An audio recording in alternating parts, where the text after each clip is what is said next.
तो प्रदोष व्रत का नियम जो आप ले रहे हैं, प्रदोष व्रत को जो आप श्रवण कर रहे हैं उसको जरा ध्यान से सुनिएगा। सबसे पहले स्नान ब्रह्म मुहूर्त का, सुबह का, उसके बाद में फिर आसन पर बैठकर है कि सोमवार की अगर प्रदोष पड़ती है, बहुत ध्यान से सुनना महाराज, सोमवार की प्रदोष पड़ती है तो शंकर भगवान कैलाश पर निवास करते हैं। मंगलवार की प्रदोष पड़ती है तो शिव काशी में निवास करते हैं। बुधवार की प्रदोष पड़ती है तो शिव रजत भवन में निवास करते हैं। गुरुवार की प्रदोष पड़ती है तो शिव गंगा के स्थल पर निवास करते हैं। शुक्रवार की अगर प्रदोष पड़ती है तो शिव नीलकंठ पर विराजमान होते हैं।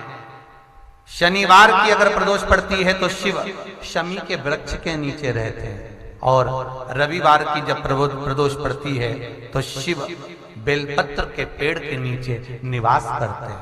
महाराज ये एकादशी शंकर से कह रही है कि आपका स्थान ये नहीं कि आप कैलाश पर मिले, उस वार को, उस तिथि के दिन, उस अनुकूल।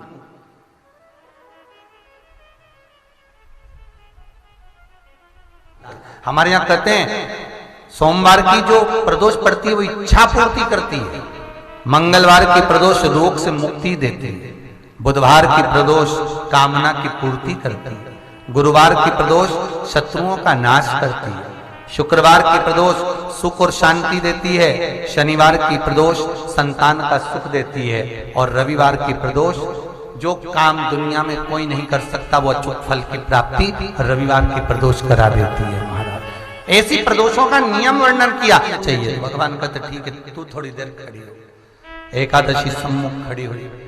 पार्वती जी ने जिस अंगुष्ठ का जल पीने के लिए लिया था हाथ में, बस पीने ही वाली थी, शंकर भगवान ने वही हाथ में जल लेकर एकादशी के हाथ में उसको देकर कहा ले, ये मेरे द्वारा निर्मित एक व्रत है जिसे त्रयोदशी के दिन तूने मांगा है, मैं तुझे देता हूं।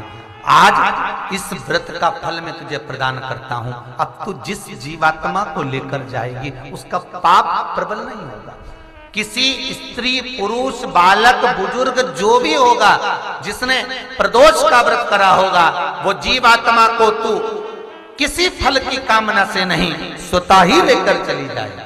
उसमें कोई कामना नहीं है। बन सके जीवन में 11 प्रदोष या 26 प्रदोष करने के बाद आप उसका उद्यापन कर विराम भी दे सकते।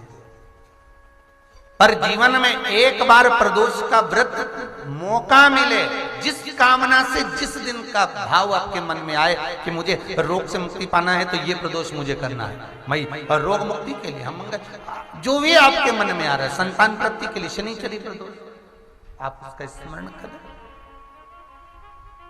फिर लिखा शिव महापुराण में, बड़ा सुंदर लिखा वेदव्यास जी ने, मान लो आप प्रदोष का व्रत नहीं कर सकते,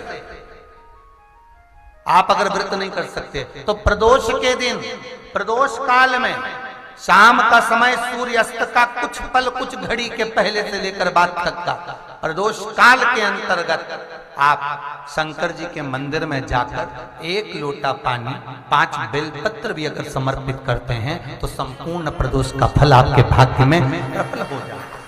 शिव महापुराण में इसका प्रयास करना, जब जिस महीने में जो प्रदोष पड़ा करे, जब प्रदोष पड़े, बन सके 1 बेलपत्र, बन सके 5 बेलपत्र, शमी पत्र, हरे मूंग, हरा मूंग, बेलपत्र, एक कलश के अंदर थोड़ा सा पानी लेकर 1 बेलपत्र, हरा मूंग, शमी पत्र डालकर और उसमें थोड़ा सा गुड़ डालकर भगवान शिव का स्मरण कर प्रदोष काल में, मान लो कोई काम आपका बहुत जरूरी है, बहुत दिनों से अब थक गए हैं, नहीं हो रहा, कर्जा बढ़ रहा है, धन नहीं आ रहा, व्यापार नहीं चढ़ रहा, या कोई समस्या बहुत प्रबल है, कोई एग्जाम में बैठ रहे हो नहीं हो रहा, परीक्षा भी दे दी है, रिजल्ट आने ही वाला है, तो भी प्रदोष काल में, प्रदोष के समय वो जल, मूंग, समीपत्र और बेलपत्र और गुड़ का शंकर के शिवलिंग को समर्पित करना प्रारंभ कर दो।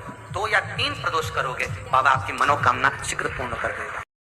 ये शिव महापुराण की कथा कहती है कि आपके यहाँ अगर धन की कमी पड़ रही है, पैसा नहीं आ रहा, व्यापार नहीं चल रहा, दुकान नहीं चल रही, धंधा नहीं चल रहा, नौकरी नहीं लग रही, सर्विस नहीं लग रही, तो हमने बार बार आपको कहा है कि सोमवार की सोमवार एक दिया बेलपत्री के पेड़ के नीचे लगाओ घी का, और एक दिया शंकर के मंदिर की चौखट पर लगाकर।